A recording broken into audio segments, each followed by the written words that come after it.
RVA. Bonjour Benoît Bouscarel. Bonjour. Vous êtes donc président de l'association L'Onde Porteuse et journaliste également à Radio France. Votre association existe depuis 2015, ce qui a permis de donner naissance à la radio associative et inclusive Le Chantier, qui émet, on le rappelle, depuis janvier dernier dans toute l'agglomération clermontoise.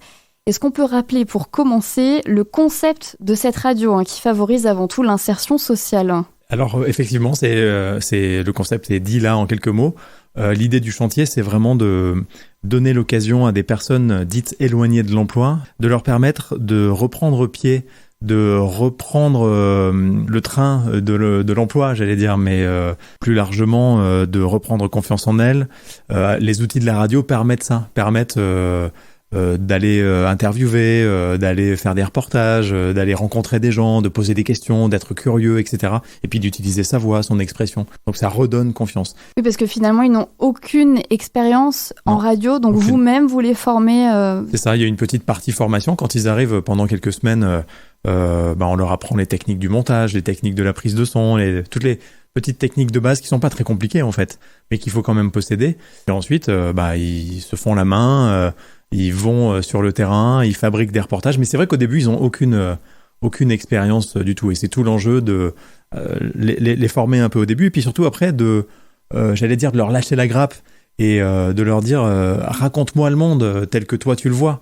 Et vous l'avez si bien dit, la radio, ça reste un outil donc de réinsertion sociale, mais surtout pour redonner confiance en soi. Cet outil est incroyable. On fête les 100 ans de la radio et on sait toutes et tous, parce qu'on y est tous confrontés, tout le monde est plus ou moins à un moment donné auditeur de radio. On sait à quel point ce média est porteur de sens et porteur aussi d'images, d'émotions, d'intime.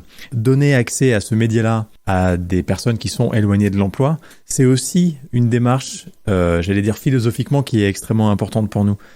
Ils ont droit aussi à s'exprimer, ils ont droit à l'expression, et il faut absolument qu'ils puissent avoir une place dans l'espace public, finalement. La radio, c'est l'espace public. Et donc, vous fonctionnez vraiment comme une vraie rédaction. Ouais. On a les conférences de rédaction, vous le disiez, les reportages terrain, les invités studio. Est-ce qu'on peut dire un petit peu comment ça se passe au quotidien ? Oui, bien sûr. Alors, on a une conférence de rédaction tous les matins à 8h45 avec là l'ensemble de l'équipe et l'encadrante, Emma, qui est la rédactrice en chef, finalement, de cette radio. Et ensuite, chacun part sur ces sujets, les sujets qui lui ont été attribués, soit en reportage, soit en interview. On peut faire exactement comme on veut. La grosse particularité, c'est que le lundi, c'est une journée un peu spéciale pour nous, parce qu'on a avec nous un conseiller en insertion professionnelle, Thomas, qui vient pour rencontrer nos salariés en insertion, faire le point avec eux sur leurs projets professionnels, et puis essayer de voir si on peut trouver une formation, un stage. Il y a vraiment cette idée que pendant qu'ils font de la radio, ils s'occupent aussi de leurs projets professionnels. Parce que le but du jeu, c'est pas de les former à devenir des animateurs ou des journalistes, ça serait un peu compliqué. C'est pas un secteur qui recrute énormément, vous le savez bien. Du coup, notre idée, c'est plutôt de leur dire, trouvez votre projet pro, vous l'avez certainement déjà, on va l'affiner ensemble, et on va tout faire pour que vous puissiez aller vers ce métier que vous avez choisi. Et j'aimerais parler aussi de votre ligne éditoriale que vous proposez à travers des sujets très variés, très libres aussi, j'ai l'impression, des sujets de société culturelle, de proximité. On a aussi des programmes musicaux assez alternatifs. Au niveau musical, effectivement, on a fait le choix des émergences. Et puis, au niveau des programmes, on a choisi de s'intéresser à l'environnement, au social, parce que c'est évidemment quelque chose qui est très attaché à nous. Et puis, on a envie de parler culture aussi. Le monde de la culture a beaucoup souffert pendant les mois qui viennent de se passer. On a vraiment envie de donner aussi à nos auditeurs des possibilités d'avoir des informations et puis d'avoir des clés peut-être de compréhension du monde culturel. Et j'aimerais avoir le retour de ces personnes qui vivent avec vous cette aventure à vos côtés. On l'a dit, tout le monde ne peut pas devenir journaliste, mais est-ce que ça a quand même donné des vocations pour la radio, pour le journalisme ? Ou pour beaucoup, j'imagine, ça a été une expérience humaine très riche finalement ? C'est souvent une aventure humaine très très riche. On voit d'ailleurs que au bout de quelques semaines, les salariés qui arrivent chez nous sont changés. C'est pas le cas pour tout le monde et je vais schématiser, pardon, mais on a assez souvent des gens qui en entretien nous disent mais bon, moi je sers pas à grand chose dans la société. J'ai passé quelques années au chômage, parfois beaucoup d'années au chômage, parfois même les gens n'ont pas travaillé avant de venir chez nous. Très très rapidement, ils se trouvent un rôle finalement et ils arrivent à comprendre qu'ils sont utiles. Ça, c'est fondamental. Et on voit le changement dans la façon de s'exprimer, dans une forme de libération de la parole dans le quotidien, quoi, dans l'équipe. Et j'aimerais parler de votre vocation à vous, puisque on le fête cette semaine, les 100 ans de la radio. J'aimerais donc revenir sur votre parcours un peu professionnel. Vous avez fréquenté de nombreuses rédactions, notamment celle de Radio France. Vous avez aussi cofondé Radio Campus Clermont-Ferrand, si je ne dis pas de bêtises. C'est ça. Et quels souvenirs marquants vous avez de vos débuts à la radio ? Est-ce qu'on pourrait avoir une petite anecdote peut-être de vos débuts ? Les débuts ont été rocambolesques, comme à chaque fois, je pense, pour tout le monde. En tout cas, pour ceux qui sont arrivés par la petite porte. J'ai pas été formé à la radio, évidemment. Quand on était dans l'aventure Radio Campus, c'était en 96. Ça fait 25 ans, donc sur les 100 ans de la radio, j'en ai connu un quart. Et ce soir-là, le 2 mai 96, on a lancé l'antenne. Et donc, on était 2 animateurs, Bérénice et moi, à lancer cette antenne nouvelle à Clermont Radio Campus et en même temps nous découvrir nous-mêmes en tant qu'animateurs. Mais ce qu'on n'avait pas forcément anticipé, c'est que le lendemain matin, il fallait revenir à l'antenne. On avait beaucoup bossé pour lancer cette radio, mais on s'est rendu compte après que le boulot, il commençait à ce moment-là, il n'était pas fini. Et le lendemain matin, j'ai été censé faire la présentation des flashs, un peu d'infos en matinale et je me suis complètement ramassé, complètement paniqué, essoufflé, pas bien. Voilà. Et là, j'ai découvert ce que c'était que la radio. C'est pas un métier facile, c'est pas un métier simple, c'est pas un métier qu'on fait comme ça en ouvrant un micro et en parlant. C'est beaucoup plus compliqué que ça. Donc le 3 mai 96, c'était très dur pour moi. Et qu'est-ce qui vous anime le plus finalement dans ce métier de journaliste radio ? C'est difficile à dire parce qu'il y a énormément de choses, mais c'est un métier passionnant.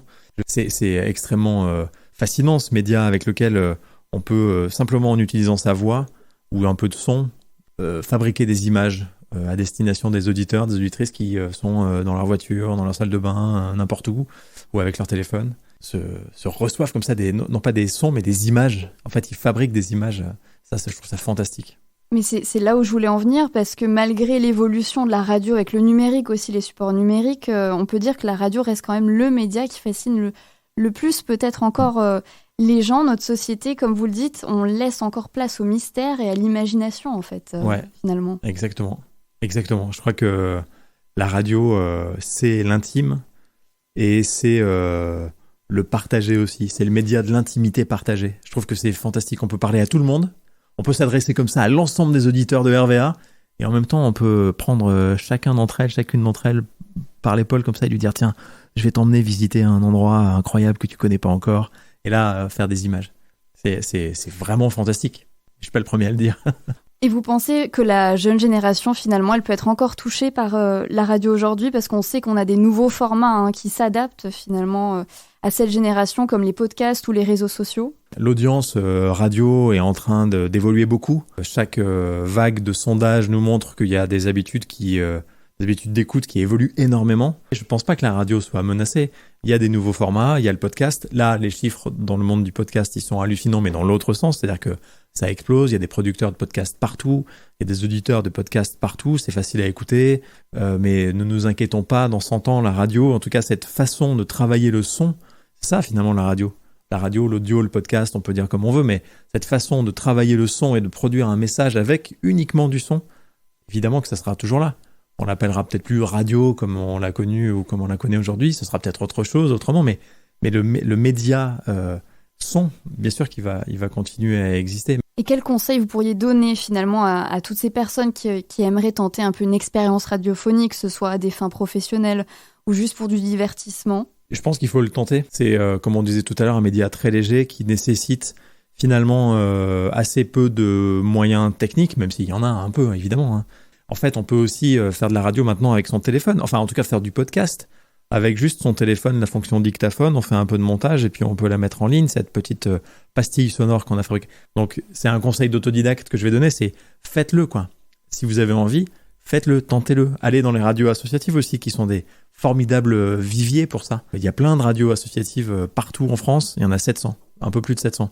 Donc vous pouvez pousser la porte de ces radios. Elles ont besoin de gens qui viennent faire de l'antenne, des émissions, des reportages, des interviews et expérimenter. Puis après, il y a des études qui sont possibles, évidemment, des études de journalisme ou il y a des écoles aussi de radio pour apprendre à être animateur, animatrice. Et je vous laisse le mot de la fin pour conclure. Est-ce que vous avez un petit message à adresser à nos auditeurs, par exemple ? Continuez à écouter la radio. La radio, c'est la vie, on dit ça souvent. La radio, c'est la vie parce que les techniques de la radio permettent plein de choses. Ce média, profitez-en, abusez-en, écoutez-le tout le temps et écoutez RVA et les autres radios aussi, évidemment.